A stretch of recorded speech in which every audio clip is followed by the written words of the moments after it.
Il y a bien sûr le bilan biologique. Parce que lorsqu'on parle de l'exploration de la glande thyroïde, il y a plusieurs types d'exploration. Il y a l'exploration morphologique, retenez ça, il y a l'exploration morphologique à l'aide de l'échographie et du scanner, ça s'appelle l'exploration morphologique. Il y a l'exploration biologique. L'exploration biologique en 2 ans, les hormones thyroïdiens et tout ce qui est en rapport avec les hormones thyroïdiens, c'est en rapport avec la sécrétion hormonale. Ça, c'est l'exploration biologique. Il y a l'exploration cétologique par la cétoponction. Et il y a quatrièmement l'exploration histologique par l'examen anatomopathologique. Donc, ce sont les 4 explorations de la glande thyroïde. Donc, revenons à l'exploration biologique. Donc, on demande systématiquement TSH, d'accord? Ça donne une idée sur la sécrétion hormonale. La T3 et T4 n'est pas obligatoire parce que la TSH reflète l'état de la sécrétion hormonale. Lorsqu'on est devant un TSH normal, on ne demande pas les hormones thyroïdiennes. Mais lorsqu'on est devant une TSH anormale, que ce soit élevé ou bien diminué, dans ce cas-là, on peut compléter par la demande de T3, T4. On demande les anticorps anti-peroxydase. Dans quelles conditions on demande ces anticorps? Hein? C'est pour cette raison qu'on la demande après la TSH. Après la TSH, les anticorps, on les demande en cas d'une hypothyroïdie.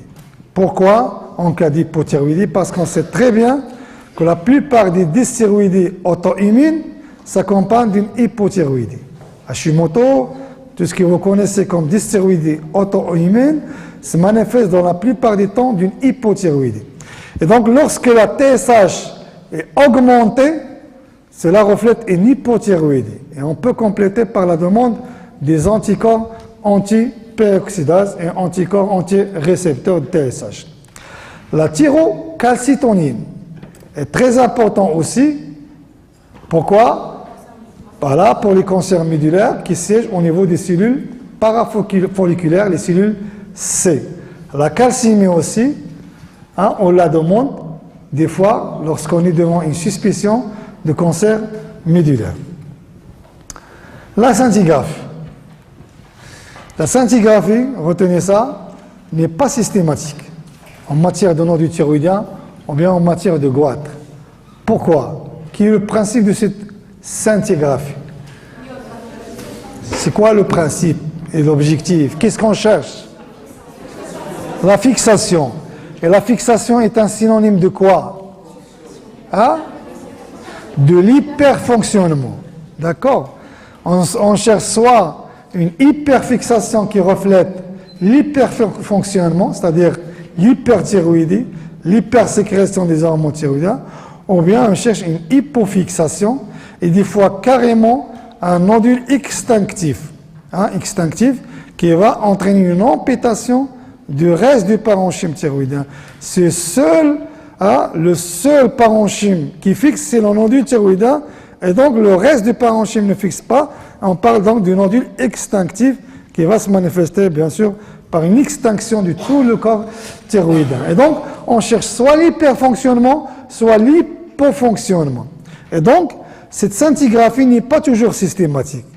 On la demande en cas de TSH anormal. Parce que la TSH anormale reflète qu'il y a un dérèglement des sécrétions hormonales. À ce moment-là, on peut demander la scintigraphie thyroïdienne. Hormis cette situation, on ne demande pas de scintigraphie thyroïdienne. Le scanner cervical, là aussi, ce n'est pas systématique. Elle est demandée dans certains cas de figure. Elle n'est pas demandée devant un nodule thyroïdien simple, mais elle est demandée pour, lorsqu'on est devant, que ce soit un nodule thyroïdien ou bien un goitre thyroïdien qui s'accompagne d'une dysphonie ou bien d'une dyspnée ou bien une dysphagie, ce sont les signes de compression. Donc, on demande le scanner. Donc, dès qu'il y a des signes de compression, on demande le scanner. Pourquoi? Hein?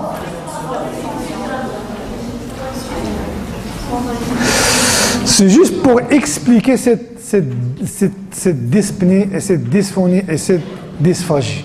Il faut faire la différence entre deux mécanismes physiopathologiques qui ne peuvent être donnés que par le scanner. Parce que la dyspnée est synonyme d'une réduction de la lumière qu'on voit ici. Donc, là, il y a une hypertrophie du parenchyme thyroïdien avec une réduction de la lumière trachéale. Donc, cette réduction de la lumière trachéale peut être de deux mécanismes. Soit par une simple compression qu'on voit ici. Donc, c'est juste la compression du parenchyme thyroïdien. Ça, c'est facile. En opérant le patient garde sa respiration normale. Il n'a plus cette dyspnée. Le deuxième mécanisme physiopathologique, c'est l'envahissement intraluminal de la trachée par le processus qui témoigne d'une tumeur maligne du corps thyroïdien. Dans ce cas-là, il faut opérer le patient pour son parenchyme thyroïdien, mais aussi pour la trachée parce que la trachée est envahie par le processus tumoral. Donc le scanner est obligatoire. Il va permettre de faire la part des choses entre ces deux mécanismes physiopathologiques qui expliquent ces signes de compression. Soit c'est une compression simple, soit c'est un envahissement endoluminal de la trachée par un processus malin du corps thyroïdien. Deuxième objectif du scanner en matière de goitre, c'est lorsqu'on n'arrive pas, et là on n'a pas parlé à l'examen clinique, je vais laisser pour parler de ça au scanner, parce que vous devez compléter votre palpation cervicale par le signe de crochet. Vous devez toujours chercher par les doigts accrochés, vous devez toujours chercher le bord inférieur de la glande thyroïde. Et là, on parle du goitre plongeant ou pas plongeant. Donc, le goitre plongeant, c'est le goitre qui s'étend dans le médiastin supérieur. Donc, elle s'étend dans le médiastin supérieur. Et donc, lorsque vous allez, bien sûr, palper votre patient, vous n'arrivez pas à accrocher le bord inférieur parce qu'il y a une continuité en endomédiastin par le goitre ou bien par le nodule thyroïdien. Donc vous n'arrivez pas à palper le bord inférieur. Et donc dans ce cas-là, vous devez demander le scanner. Pourquoi? Pour confirmer est-ce qu'on est devant un goitre plongeant ou bien juste un goitre qui jouxte la fourchette sternale. Il y a une différence entre les deux. Donc lorsque le goitre arrive au contact de la fourchette sternale, ce n'est pas comme le goitre qui fuse à l'intérieur du médiastin supérieur. Ça, c'est le premier objectif. C'est la confirmation du goitre plongeant. Deuxième objectif du scanner, c'est de nous donner une idée sur la topographie de cet engagement, sur le siège et la situation de cet engagement du goitre. Est-ce qu'il est dans le médiastin antérieur ou bien dans le médiastin postérieur? Parce que s'il est dans le médiastin antérieur, il n'y a pas de risque lors de la chirurgie. On peut bien sûr accoucher notre goitre d'une manière simple. Mais lorsqu'il s'engage dans le médiastin postérieur est une région de gros vaisseaux, il y a toujours un risque d'hémorragie cataclysmique. Et donc il faut tenir ça en compte. Ça c'est le deuxième objectif du scanner. Soit il est dans le médiastin antérieur, soit il est dans le médiastin postérieur. Pourquoi? C'est juste pour planifier votre geste chirurgical. Lorsque le goitre s'engage dans le médiastin postérieur, il arrive au contact de la crosse de la aorte, ou bien carrément au contact, dernièrement, un goitre qui est juste posé sur le cœur. Et donc dans ce cas-là, vous devez faire appel au chirurgien thoracique. Et donc c'est une chirurgie à double équipe. Équipe cervicale, ORL, et équipe thoracique, parce qu'il va réaliser sa sternotomie.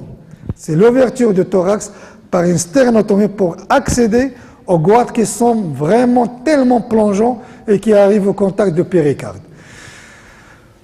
Troisième objectif du scanner devant un goitre plongeant, c'est de situer sur une coupe frontale, c'est de situer la limite entre le bord inférieur du goitre et la fourchette sternale et les gros vaisseaux, bien sûr, du médiastin. Hein, il faut toujours mesurer cette distance entre la partie inférieure du goitre et les gros vaisseaux et aussi la division des branches à partir de la trachée. Retenez ça, les objectifs du scanner, c'est très important en matière de goitre. Ce n'est pas systématique, mais on le demande dans certaines circonstances pour certains objectifs. La cytoponction, là aussi, est un élément très important, est un examen paraclinique très important. Elle est dans la plupart des temps réalisée d'une manière éco-guidée. Il y a certaines circonstances, on ne réalise pas une cytoponction sur un nodule liquidien, parce que c'est des liquides. Parce que le principe, c'est quoi le principe de la cytoponction? C'est de faire ramener des cellules. Et donc, pour ramener les cellules, on doit faire des allers-retours sur un espace tissulaire et pas un espace liquidien. Donc, ce sont des allers-retours de l'aiguille, aiguille fine, sur un parenchyme. Donc, il faut que le nodule soit tissulaire, ou bien au moins un nodule mixte avec une composante tissulaire qui dépasse 50% du reste du nodule. Donc, parce qu'on doit faire ce prélèvement sur un nodule tissulaire. Pas sur un nodule calcifié. Là aussi, c'est une deuxième contre-indication de la cytoponction à côté de nodule liquidien. C'est le nodule calcifié, parce que vous n'allez rien ramener. C'est PRE, c'est calcifié. Pas sur un élément vasculaire aussi, parce qu'il y a un risque d'hémorragie. Et donc, la cytoponction, lorsqu'il est réalisé, qu'est-ce qu'on attend de cette cytoponction?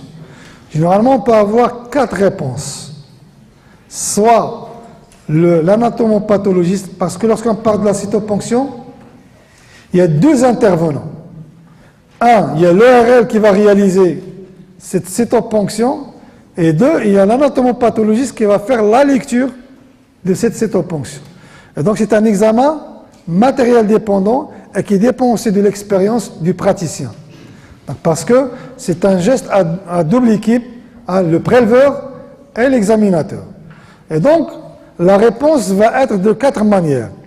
Soit l'anatomopathologiste va nous répondre, c'est un nodule malin, sachant que la sensibilité dans ce cas-là est très importante. Lorsqu'il est malin, c'est malin. Ou bien il va vous répondre, c'est un nodule bénin, mais avec aussi un risque de faux positif et de faux négatif.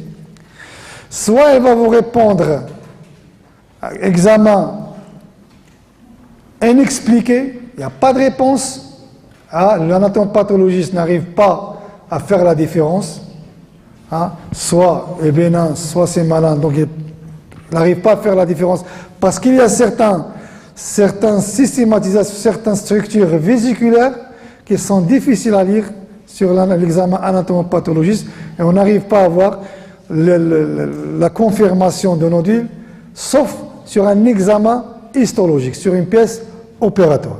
Et donc la cytoponction permet de prédire la nature du nodule. Est-ce qu'il est malin ou bien bénin? Alors donc les différents résultats, donc soit c'est bénin, soit c'est doteux, soit c'est non significatif, soit c'est malin, avec un risque de faux négatif, faux positif qui est très diminué. Voilà, donc lorsqu'on parle sur le plan histologique, lorsqu'on parle du nodule,